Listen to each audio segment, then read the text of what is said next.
घमंड, और उस घमंड को चैलेंज दिया गया था जंतर मंतर से कि तुम्हारा घमंड हम तोड़ देंगे, और उस घमंड को ऐसा तोड़ा कि उनको घर भेज दिया। ये वो महिलाएं, ये वो मजबूत महिलाएं हैं जो जो चाहती हैं, जो ठान लेती हैं, वो करके दिखाती हैं। और इन्होंने सरकार को सीधा सीधा कहा था कि हमारे मानदेय को, हमारी जो मान सम्मान को पूरी तरीके से बहाल किया जाए और जो हमारी मांग है वो पूरी की जाए। कहते हैं कि मांग हमारी पूरी हो चाहे जो मजबूरी हो। अब मजबूरी तो कोई सरकार की है नहीं, लेकिन फिर भी हजारों की संख्या में और लाखों की संख्या में आंगनबाड़ी कार्यकर्ता पूरे देश में तड़प रहे हैं और तड़प तड़प कर गुहार लगा रहे हैं कि मोदी जी सुन लीजिए। राज्य सरकारों में गुहार लगा रहे हैं।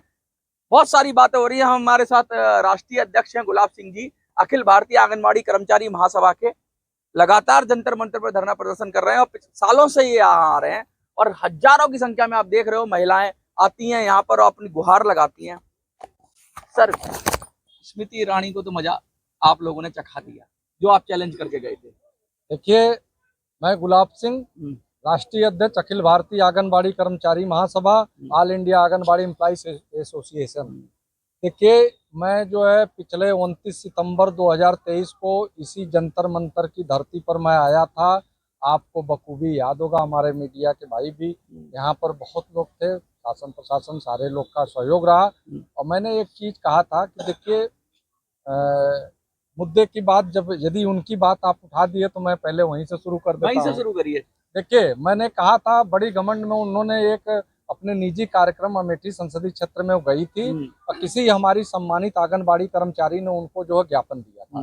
ज्ञापन देते वक्त तो उसने कहा कि मैम जो है हमारी मांग को जो है इसको पढ़ लीजिए, पूरी कर दीजिए, जो हमारी चीजें हैं भाई, दुखित है, दर्द है, वो दर्द को बयां करने के लिए उन्होंने गया। वो पदाधिकारी रही या क्या रही, लेकिन जो है मंत्री थी उस समय। हाँ, वो उनकी बात बता रहे हैं जो हमारी कर्मचारी गई थी मिलने के लिए। तो स्मृति ईरानी जी जो केंद्रीय महिला एवं बाल विकास मंत्री थी, उन्होंने कहा कि हाँ हाँ मुझे पता है कि आंगनबाड़ी सिर्फ 1 घंटे काम करती है। मैंने एक चीज आप ही के चैनल पर या तमाम मीडिया के यहाँ भाई थे, मैंने कहा था कि जिस मंत्री को अपने विभाग की जानकारी न हो, ऐसे मंत्री को इस विभाग में रहने का कोई औचित्य नहीं। अब तो मंत्री तो छोड़ो, एमपी भी नहीं रही। आप सुनिए, उसके बाद जो है यही जंतर मंतर से आवाज गई थी कि उनको, मैंने माननीय प्रधानमंत्री जी को कड़े शब्दों में मैंने लिखा था, मैंने उनको खुद लिखा था। और मैं आज भी वो मेमोरेंडम मेरे पास है, उस चीज को आप भी जानते हैं और पूरा देश, मतलब आपके चैनल पर करोड़ों लोग देखे, बहुत करोड़ों लोग देखे। इसका वजह था, तो मैंने इस चीज को ठाना यहाँ पर कि आंगनबाड़ी कर्मचारी महिलाएं हो सकती हैं, तो जिसको चाहेंगे उसको जो है अर्श से पर्स से अर्श पे पहुंचाएंगे, अर्श से पर्स पे पहुंचा देंगे। पर्स पे पहुंचा दिया। और देखिए, घमंड को एक अदना सा जो है व्यक्ति, मात्र माननीय राहुल गांधी जी का पीए वो जीत गया, पीए से वो हार गई। कहाँ वो सेकंड टॉप की लीडर। आप सोचिए, घमंड तो यही टूटता है ना धरती पर। आज देख लीजिए कि कहावत है कि धोबी का कुत्ता न घर का न घाट। क्या बात, आप देख लीजिए क्या हंस रहे। ये बद्दुआओं का, ये नेताओं को संकेत है कि जनता की सुनो। देखिए, फिर भी हारते हारते जो है बचे हैं लोग। आप देख लीजिए किनारे कहाँ 400 पार कहाँ गया। मोदी जी का भी 240 पर आ गए, आप 240 पर आ गए। मोदी जी का भी मार्जिन कम हुआ।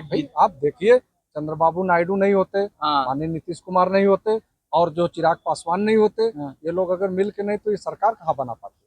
तो जो बद्दुआएं था वो तो लग रहा है, लेकिन उस चीज का आपको अभी भी अगर अहंकार है तो अहंकार 100% टूटेगा। आज 2027 में यूपी में इलेक्शन है, 2025 में 3,75,669 हमारी आंगनबाड़ी कर्मचारी इस समय कार्यरत हैं। और आप जो जोड़ लीजिए कि हमारे पास करोड़ों वोट वहां पर है। अगर जिधर हमारी आंगनबाड़ी कर्मचारी जाएंगी वही सरकार इस बार बनाएगा। क्या बात कर रहे हैं। एक बात और बताइए मुझे कि मांग में क्या बदलाव हुआ है? क्या मांग वही पुरानी है? मांग देखिए, हम तो जब 500 यहाँ मांग थी, 500 रुपए पर जब 2002 में मैंने आया, स्टेट लेवल पर मैं यहाँ आया था। मैं जो है लड़ते हुए आज जो है कि मैं 2015 में मैं जो है राष्ट्रीय अध्यक्ष बना और मैंने देश का नेतृत्व किया। मैंने सभी राज्यों के लिए मैंने फरमान जारी किया और जितनी बार मैंने धरना किया हूँ, मैं गारंटेड बोलता हूँ कि आप 24 सितंबर 2018 का आप देख सकते हैं कि मैं जो है इसी संसद मार्ग को मैंने जाम किया। बिल्कुल बिल्कुल, मैं गवाह हूँ। आप गवाह हैं। हाँ। और समझिए कि उस मांग में 1500 रुपए जो है माननीय प्रधानमंत्री जी यही दीपावली का समय था बढ़ाए थे, सितंबर अक्टूबर। नहीं तो वो विजय थी, लेकिन हाँ, पूर्ण विजय पूर्ण नहीं थी, लेकिन हम संतुष्ट नहीं थे, हाँ। क्योंकि 3000 से तब जो है 4500 हुआ। हाँ। जो 1500 रुपया जो बढ़ा, हाँ। तो पूरे देश के आंगनबाड़ी कर्मचारियों के खाते में गया, न कि उत्तर प्रदेश या बिहार या हरियाणा या सबके लिए हुआ। पूरे देश की आंगनबाड़ी जो यहाँ धरने में आई थी, जो नहीं आई उनको भी गया। तो जो हमारी आज जो आंगनबाड़ी कर्मचारी आई हैं, अपना जो हजार किलोमीटर से चल के बिहार से आई हैं, उत्तर प्रदेश से आई हैं, राजस्थान से आई हैं, झारखंड से आई हैं, और जान लीजिए कि एक बहुत बड़ा जो है समूह है, और हम इतना जानते हैं, और ये घर घर में सबको जानती हैं, घर क्योंकि में बच्चों से लेके सब छोटे जैसे भी काम होते हैं, सरकारी काम होते हैं, आंगनबाड़ी सब करती है। कि आंगनबाड़ी का जो है, अब मैं आपको झटके में बता रहा हूँ। हाँ। पहले सुनिए, बीएलओ हाँ। जो भारत निर्वाचन का सबसे बड़ा कार्य जो कि एक जो है, बीएलओ का मतलब होता है कि आंगनबाड़ी को आप जो है न उनको कर्मचारी मानते हैं, न आप समाज सेवी मानते हैं, न आप मजदूर, आखिर में मानते क्या आप हैं? ये तो क्या तय करो, मानते हैं? ये तय करो, आप तय करो। बीएलओ का मतलब होता क्या है? बूथ लेवल अधिकारी। हाँ, बूथ लेवल ऑफिसर, मतलब ऑफिसर होता है। ये बूथ लेवल ऑफिसर बनती हैं, लेकिन उसके बाद जो है ये क्या बनती हैं? मतलब निकल गया तो पहचानते नहीं। मतलब इसी चीज का है कि बीएलओ जनगणना, आर्थिक जनगणना, टीकाकरण, राशन कार्ड, अब तो जनसंख्या की भी सारे जनसंख्या, भारत देश का जितना भी काम बचा कुचा जो है, सरकारी, सब सरकारी काम जो हमारी आंगनबाड़ी कर्मचारी करती हैं। और 6 सेवाओं के अतिरिक्त, 6 सेवाओं को अतिरिक्त, जो कि ये 5 घंटे अपना केंद्र भी चलाती, जो स्मृति ईरानी का बयान था। 5 घंटे अभी सेंट्रल गवर्नमेंट से इसी का जवाब जो है हमारी प्रदेश महासचिव जी मांगी थी, उसमें लिख कर आया है कि नहीं, 6 घंटे के आपका 5 घंटे का सेवा है, और उसके बाद जो है आपको जो अतिरिक्त कार्य है वो। तो जो बिना पैसे में काम क्यों कराया जा रहा है, फ्री में काम? अरे बीएलओ का आप देते हैं, और बाकी जो तमाम कार्यों का पैसा नहीं, संचारी रोग है, तमाम फाइलेरिया है, तमाम ड्यूटी ऐसे हैं। तो कोरोना काल में कितना काम किया? आप समझिए कि क्या 4500 रुपए में किसी भी देश में किसी व्यक्ति का, किसी महिला पुरुष का परिवार चल सकता है? नहीं चल सकता, भर सकता नहीं चल सकता। तो ये तो सरकार को सोचना चाहिए ना, कि हम आंगनबाड़ी को कहाँ बिठा दिए। आप सबको बढ़ाए, पूरे मतलब दीपावली का आप तोहफा दिए, लेकिन हमारे आंगनबाड़ी कर्मचारियों को आप क्या दिए? आज अभी 0 आपने करके रखा है। इसी सापेक्ष में मैंने जो है कई राज्यों के साथ मैं आया हूँ, क्योंकि त्योहार का सीजन है, और हम चाहते हैं कि आपके दिवाली पे शुभकामनाएं दे रहे हैं, और शुभकामनाएं लेना भी चाहते हैं कि कम से कम जो है माननीय प्रधानमंत्री जी को, और माननीय जो राष्ट्रपति महोदया जी को, और माननीय जो है केंद्रीय मंत्री महिला एवं बाल विकास मंत्री जी को, ये बहुत तत्काल प्रभाव से इनका जो है आज के प्रोटेस्ट के बाद इनका मानदेय बढ़ाया जाए, और या तो इनको सरकारी कर्मचारी का दर्जा दिया जाए, और ये खुद जो है आपके साथ खड़ी रहेंगी। अगर आप नहीं देते हैं तो इसका भुक्तभोगी समय आने पर, जैसे कि अभी 2024 का चुनाव में आप देख लीजिए, और फिर आगे समय आपका आएगा, तो हम लोग जो है कि वोट से चोट निश्चित करेंगे। वोट की चोट की बात कर रहे हैं, बहुत सारी महिलाएं भी हैं हमारे साथ, हम उनसे बात करेंगे और जानने की कोशिश करेंगे। गुलाब सिंह जी हैं, अध्यक्ष हैं, राष्ट्रीय अध्यक्ष। पिछली बार सफल हुए थे, सफलता को कह रहे हैं कि 1500 रुपया बढ़ गया था, लेकिन आंशिक बढ़ोतरी थी। 2018 की बात कर रहे हैं, ये जब भी जो था, जो बड़ा था, लेकिन वो आंशिक बढ़ोतरी थी।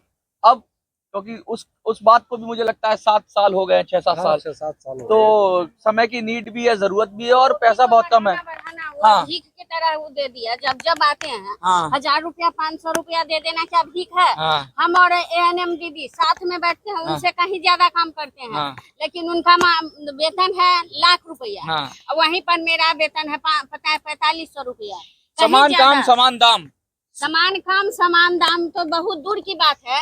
कम से कम इतना भी नहीं करे, सम्मान हो जाए। हाँ, एक सम्मान हो जाए हम लोगों को। समाज में जितना काम करते हैं, किशोरी से लेकर अब किशोर बच्चा होने तक, जब तक कितने काम गिना दीजिए, कौन कौन से काम है? काम गिनाने लगेंगे ना तो आपका सारा समय बर्बाद हो जाएगा। फिर भी आप तो कुछ बताइए, क्या क्या काम करते हैं? पोलियो उन्मूलन भारत देश से किसने किया?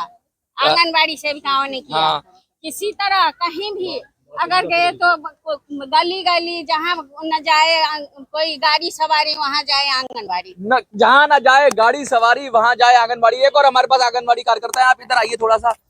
46 कामों की बात कर रही थी आप। 42 बताइए क्या क्या। हमारे पास जैसे स्वास्थ्य, वैसे तो हमारी 6 सेवाएं दी गई हैं सरकार 6 सेवाएं के लिए हमें रखा गया है, लेकिन उसके बावजूद भी हम लोग वृद्ध निगरानी है, स्वास्थ्य जांच है, संचारी है, दस्तक है, और जनसंख्या की गणना भी करेंगी, जनगणना है, जनगणना हाँ बेलो है, और टीकाकरण के लिए हमें कहा जाता है कि 6 घंटा का काम दिया जाता है, लेकिन हमारे साथ जब हम सुबह से जाते हैं तो हमें 4 भी बज जाते हैं, 5 भी बज जाते हैं, लेकिन हाँ एक दिन पहले से ड्यू लिस्ट बनानी पड़ती है। सारा के सारा काम हम लोगों से ही करवाया जाता है, इतना ही नहीं करवाई नहीं जाता है, धमकी दे करके हम लोगों से बताना चाहूंगी, जब ये सरकार बनने का समय आया था तो हमारे पास खुद के पास में यूपी से कीर्तनी शुक्ला लखीमपुर खीरी से, और उन्होंने तो मेरे नाम से रजिस्ट्री गई थी कि यदि मेरी सरकार बीजेपी बन गई तो कम से कम 120 दिन के अंदर मैं आंगनबाड़ी और सहायिकाओं को सम्मानजनक मान दे। देखिए आइए हमारे साथ और भी कार्यकर्ता हैं। सविता जी, आज तो आपने जबरदस्त भाषण दिया, महासचिव भी हैं आप, क्या कहेंगी? पहले तो मैं बता दूं कि अखिल भारतीय आंगनवाड़ी कर्मचारी महासभा की मैं बिहार प्रदेश महासचिव हूँ। और कहना क्या है, जो हम कहे बिहार में तो चुनाव आ रहा है 2025 में, वही तो भैया बता रहे हैं। बताइए। हमने 2024 में यानी पिछले साल नहीं सॉरी 25 कितना था 29 सितंबर 2023 को 29 सितंबर 2023 को यही जंतर मंतर के भर दिया था, भरे सो भरे हमने स्मृति ईरानी जी को करे शब्दों में जवाब देते हुए सेविका सहायिका बहनों को शपथ दिलाई थी कि जो इनका घमंड है और इन्होंने हमें 1 घंटे का कर्मी बताकर हमें उपहास उड़ाया है, हमारे मुंह पे तमाचा मारी है, वोट की चोट से अगले लोकसभा चुनाव 2024 में हम इन्हें कुर्सी से उतार फेंकेंगे। ये मंत्री तो क्या एक सांसद भी नहीं बन पाई, ये हमारी अमेठी लोकसभा क्षेत्र की सेविका सहायिका बहनों का देन है। इसके लिए मैं उनके सामने नतमस्तक हूँ कि इन्होंने हमारी लाज बचाई, हमारी इज्जत, हमारी प्रतिष्ठा बचाई। ये जो लगातार ये जो जोश है, ये जुनून है, ये आंगनबाड़ी कार्यकर्ता हैं, ये खड़ी हुई हैं, सरकार को दया नहीं आती, क्योंकि सारे काम तो सरकार, अगर ये एक दिन बैठ जाए ना तो सरकार ही बैठ जाएगी, मुझे तो ऐसा लगता है। सरकार को दया नहीं आती इन पर। देखिए सरकार है यहाँ बीजेपी की, हाँ डबल इंजन की सरकार है, डबल इंजन की सरकार है आपके यहाँ नहीं, में हर जगह बिहार भी है और उत्तर प्रदेश भी है, आपका देश भी है, हरियाणा भी डबल इंजन हो गया, ये सब डबल इंजन की ही सरकार है। लेकिन क्या लगता है एक इंजन आगे खींचता है एक पीछे खींच रहा है? डबल इंजन की सरकार में कोई भी परिवार वाले है ही नहीं, जो है उनका चलता नहीं। अच्छा, मतलब परिवार वाले नहीं है, क्या कहना चाहती हैं आप? वो आप समझ रहे हैं। अब जिनके न पत्नी है, न बाल है, न बच्चे हैं, बाल न बच्चा, नींद पड़े अच्छा, तो उनको क्या पता दुख दर्द क्या होता है महिलाओं का। ये महिलाओं के साथ ऐसा क्यों कर रहे हैं? ये तो कहते हैं कि बेटी पढ़ाओ, बेटी बचाओ, बेटी बढ़ाओ, मुंहबोली बातें हैं, मुंहबोली बातें हैं।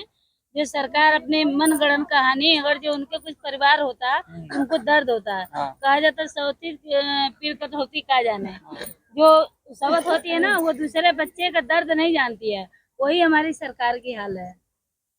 क्या लग रहा है कि अब एक थोड़ा घूमिए, पहले ऐसे घूम जाइए और इस तरफ आ जाइए, ये बताइए क्या क्या तकलीफ होती है, जीवन कैसे चलता है, कितना 4,500 की बात कर रहे हैं, कितना मिलता है और कभी कभी रुक भी जाता है क्या पैसा? जी सर, यह जो है हम लोगों को तकलीफ तो बहुत होती है कि लेकिन इनको नहीं दिखाई देता है। 4,500 रुपए की सैलरी में हम लोग कैसे अपना घर परिवार चलाते हैं। हमारे यहाँ की बहुत सारी तो आंगनबाड़ी ऐसी हैं, बहनें हमारी सहायिका ऐसे हैं कि जो कि विधवा और तलाकशुदा है, वो उनके बारे में सोचे कि वो अपना घर परिवार कैसे चलाती है। जिनके मान लीजिए उनके पति हैं, उनके बेटे हैं, उनके तो घर का थोड़ा बहुत चल जाता है, लेकिन जो ज्यादातर तो इनको मतलब नियुक्ति यही है कि तलाकशुदा और वृद्धा वही दी जाती है, तलाकशुदा और विधवा लोगों को। तो जो क्षेत्रीय है इतना ज्यादा है कि पति और बेटा साथ नहीं दे तो सेविका बहनों का दिन नहीं है जो उनका सारा काम कर सके। तो सर जो है ये ऐसे है, तो अब उतने पैसे में वो कैसे अपना घर चलाएंगे ये बताएं। अब 4,500 रुपए में क्या होता है, वो भी हमारा वेतन जो है हमें समय समय पे नहीं मिलता है। कम से कम हर महीने हमारा वेतन जो वो थोड़ा भी देते हैं मान दे, वो भी हमें समय पे दें, वो हर महीने हमारा नहीं देते हैं। हमें केंद्र किराए पे चलाने के लिए कहा जाता है। केंद्र का किराया हमको नहीं मिलता है, 10 रुपए वर्ग फीट के हिसाब से मिलता है। तो 10 रुपए कौन आजकल 1000-1200-1500 रुपए में कौन दे रहा है मकान चलाने के लिए? देखिए इसमें सारी सुविधाएं हैं कि किचन भी होना चाहिए, लैट्रिन बाथरूम होना चाहिए, बच्चों के खेलने की जगह होनी चाहिए। नई सुविधा है तो आकर के लिख पढ़ के रजिस्टर फाड़ के फेंक देती है, रजिस्टर उठा के सेविका फेंक देंगी। जरूरत से ज्यादा अत्याचार हमारे साथ होता है। खुद तो कोई आती नहीं है मुख्य सेविका करने के लिए, कभी एक जगह बुलाया, मीटिंग ले ली, दे दी। अब उनको तो बहुत वेतन मिलता है, फिर भी वो सही से काम नहीं करती। उनके ऊपर कोई कड़ाई नहीं होती है। हम थोड़ा काम करते हैं, हमारे ऊपर सारी कड़ाई होती है, सारी गाज हम पे गिरती है। सबकी दोष होती है कि आपका हम सेवा समाप्त कर दी जाएगी, आपका मानदेय काट लिया जाएगा। अरे 400-450 मानदेय देते हो, उसमें क्या काटोगे तुम? बहुत दुख की बात है कि 400-450 की बात कर रहे हैं और बहुत न्यूनतम है, मजदूरी है और 4,500 रुपया महीना लगभग ऐसा है, और वो भी पूरे दिन काम मिलता नहीं। पूरे दिन हम तो और कभी कभी पैसा भी अटक जाता है। बहुत सारी समस्याएं हम और बात करेंगे, देखते रहिए।